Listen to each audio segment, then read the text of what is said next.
body's fucking falling apart right now. That's what's happening. No, what's happening is Episode 2 of the Koozie Sports NFL show. Talking about the divisional round.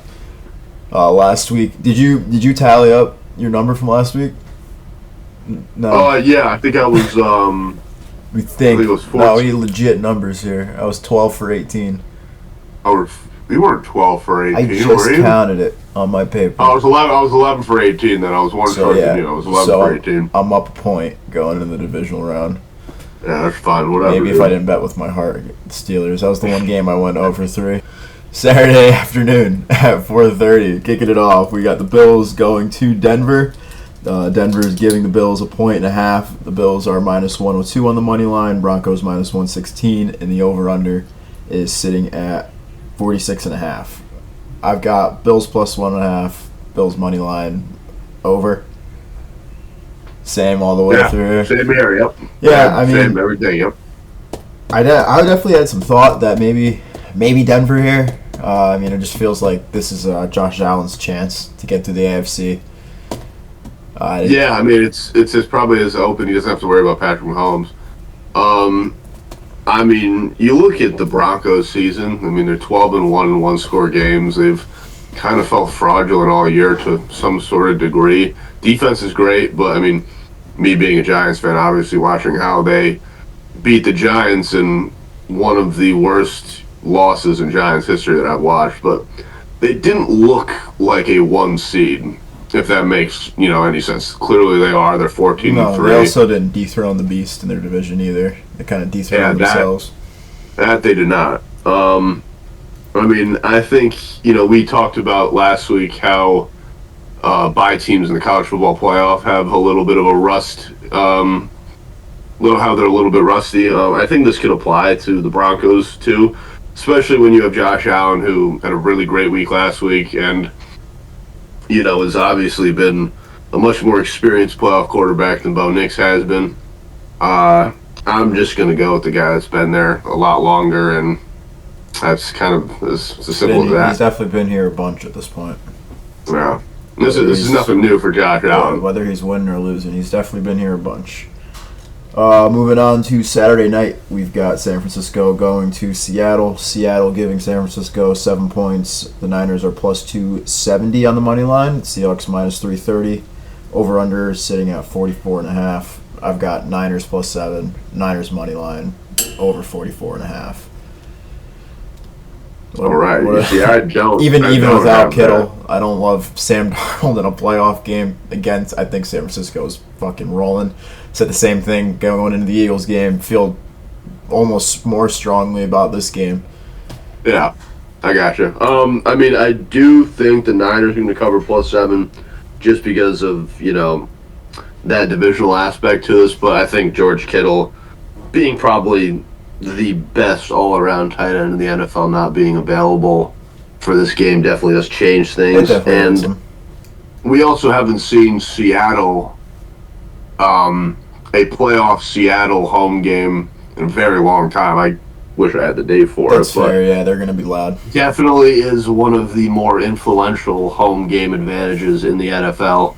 You think about the 12s, you think about LOB. It's going to be an incredible atmosphere. That's definitely a game that I would want to go to. I do think that Seattle does squeak it away, though. I do think that Darnold did the Niners spread? Okay. Actually plus 7. It's just way too big of a number for a divisional game like this, especially because Brock Purdy has been to a Super Bowl. As much as people want to discredit Brock Purdy, he's definitely a proven and worthy player that doesn't deserve a 7-point, underdog tag on him, I think it's going to go way under 44.5. I mean, you look at these two defenses between Seattle and Rob Saleh's led 49er defense. Although Saleh might be looking, elsewhere for head coaching jobs. I know the Titans just interviewed him, and I know the Ravens interviewed him as well. You got to think Pittsburgh might give him an interview too. Yeah, I'm sure of it. So that guy definitely has his hands full. So maybe we don't see the sharpest 49er defense. However, again, you have to worry about Sam Darnold at some aspect too. So I think it's going to be a little bit uglier than a total of 45 shows. But yeah, I mean, we'll see. Yep. Moving on to Sunday afternoon at 3 o'clock. We got Houston going to New England. New England giving the Texans 3 points. Houston's plus 152 on the money line. New England minus 180. Over under sitting at a pretty low 40.5. I've got Texans plus 3, Texans money line, and the under. All right, Texans so defense. I have everything opposite. Everything opposite? Yeah, I just want to tell you that first. Go ahead. I mean, this Texans defense, obviously, last week, I mean, the Pittsburgh's on offense didn't look good whatsoever, so it's not like can really gauge how well that defense played last week. I mean, obviously, they played pretty damn well, but New England should be a little bit of a tougher test for them, but obviously, with the way last Sunday night's game went between New England and LA, I don't love the Patriots coming into this game. I think the Texans are probably going to get the best of them. It's going to be I wouldn't be surprised if it's another 16-3 type of final score. In New England, just the other way around this time. Okay. Yeah, I mean, I do understand that. I do think this Patriots offense is going to be a little bit harder to stop compared to the Steelers last week. I think I don't think that this game is 7-6 midway to the third quarter the way that it was last week. And no, Nico Collins is, killer. I mean, he didn't really do all that much last week anyway, but I mean, you can argue that that's more influential to Houston's offense than Kittle is to the Niners' offense. They still got Charlie Kirk. Yeah, I still do have Charlie/Christian Kirk, who had a phenomenal day. I think he had Christian Charlie Kirk. Just near 150 yards. I also think here that home field advantage is going to play a big part. I think that Drake May got his playoff jitters kind of out of the way against a pretty decent Chargers team. Obviously, this Houston defense is the best in the NFL. I've heard some comparisons to the 2000 Ravens team. Let's not get too ahead of ourselves just yet. The 08 Steelers defense is better anyways, but... Yeah, sure. Let's not get too ahead of ourselves. Besides the point, I think it's going to be up to C.J. Stroud having a much better offensive performance than he did against the Steelers defense that I would say is pretty comparable to Patriots defense at this point in time right now. And I think that this 40.5 total is really, really low for... I mean, if you look at both games, you can understand as to why it's so low because of the lack of offensive production. But I think that this number gets broken. I think it goes over by at least 10 points. I'm going to say that's my hot take for you. All right. So we are breaking away a bit with the picks here. Sunday night, 6:30. Rams at Bears. The Rams giving the Bears 3.5. Rams are minus 205. Bears plus 172, and the over/under is sitting at 48.5. I've got Bears plus 3.5 to cover, but I've got the Rams money line and under 48.5 actually. Is that what the total is? Yeah, under. Yeah, I was going to say under due. I mean, it's going to be a really shitty day. Yeah. And what's funny is, like, you think about Stafford playing in Detroit, and, it's like, oh, it must be cold. But, I mean, he's been playing in a dome his entire life. Yeah, but he's been playing. I keep on hearing that argument. He's still playing in that division. He's played more games in Chicago probably than any active quarterback. I know. 100%. I do agree with that. However, I think as of late definitely hasn't. I think that may have a little bit something to do with it. It may not. I mean, he went into Philly last year and almost upset what would be Super Bowl champions in the Eagles last year. So it could mean absolutely nothing. But I do think that the under is going to hit because of that. I don't think the ball is going to be flying around as well as it would in, let's say, Los Angeles if that game was there. Let's see, just to end off my points here. Just going back to the Rams last week, or not the Rams, the Bears last week. If they find themselves in a double-digit hole like they did against the Packers, they're not going to be able to claw themselves out of it.